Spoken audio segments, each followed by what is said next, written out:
اب لیجیے ہم کھڑے ہوئے، ایک رکشہ والا گزرا، ہم نے ان سے کہا بھائی ہمیں بنارس چوک جانا ہے، کہنے لگے بیٹھ جائیے، بیٹھ گئے، گھر پہنچے۔ اب جیسے ہم رکشہ سے اترے تو پھوپھا ہمارے جو ہیں بڑے پریشان ہوئے ہمیں رکشہ میں دیکھ کے، اور پہلا سوال جو آٹومیٹک ان کے منہ سے نکلا ایک دم سے، کہنے لگی کہ وہ کاجو اور پستے کہاں ہیں؟ ہم نے کہا بھائی بیٹھنے دیجئے، تھوڑا آپ کو پورا تفصیل سے بتاتے ہیں کہ کیا ہوا ہمارے ساتھ۔ اب گھر میں داخل ہوئے، اب گھر میں کسی مہمان کے آنے کا بغیر سامان کے جس طرح سے استقبال ہو سکتا ہے، بالکل اسی طرح سے ہمارا استقبال ہوا۔ لیکن ایک بڑی عجیب بات ہمیں نظر آئی، ایسا لگا پوری جنتا جو ہے وہ اکٹھی ہو گئی ہے وہاں پر، اور لگا کہ کوئی کرکٹ کا میچ دیکھ رہے ہیں۔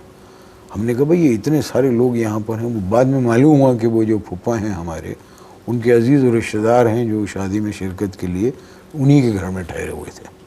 پھوپھا کا مکان کتنا بڑا تھا؟ وہ یہ سمجھ لیں 2 کمروں کا مکان تھا، اور اس میں 40 آدمی ٹھہرے ہوئے تھے، اور ٹوٹل 2 سنڈاس، سنڈاس؟ وہ ٹوائلٹ جس کو آپ کہتے ہیں۔ اچھا میں سمجھا کوئی اورنج جوس۔ نہیں، ہندی میں اسے سنڈاس کہا جاتا ہے۔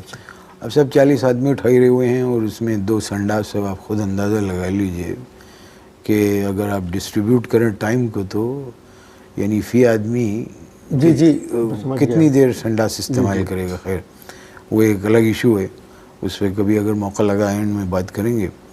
تو اب یہ تھا کہ وہاں پر انہوں نے کیا کیا کہ وہ نہیں تو آپ سے کہا تھا کہ آپ نہیں، میں عرض کر رہا ہوں آپ سے کہ ہم سے تو عجیب و غریب باتیں کی گئی تھیں، لیکن پہلے تو یہ کہا تھا کہ بشارت آئے گا وہاں لینے، وہ نہیں ہوا۔ اس کے بعد یعنی یہ سمجھ لیجئے کہ عجیب درگھٹنا تھی ہمارے ساتھ۔ تو کہنے لگے کہ بھائی آپ جو ہے اچھی طرح سے ہم آپ کو ٹھہرانا چاہتے ہیں، چونکہ آپ ہندوستان سے تشریف لا رہے ہیں، تو ہمارے ایک دوست ہیں علیم الدین خان، ان کے گھر پہ ٹھہرا دیں گے، وہ اکیلے رہتے ہیں۔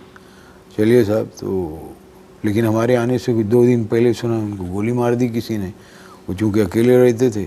تو ہم نے کہا کہ بھئی اب تو وہ نہیں رہے اس دنیا میں، تو مکان تو ان کا خالی ہوگا، تو لے چلیے وہاں ٹھہرا دیجیے لے جا کے۔ کہنے لگے کہ نہیں، اس مکان پہ علیم الدین خان کے چھوٹے بھائی نے قبضہ کر لیا ہے، اور وہ کٹر پاکستانی ہے، وہ کہتا ہے کسی ہندوستانی کو گھر میں گھسنے نہیں دوں گا۔ یہ ایسا کچھ انہوں نے بتایا۔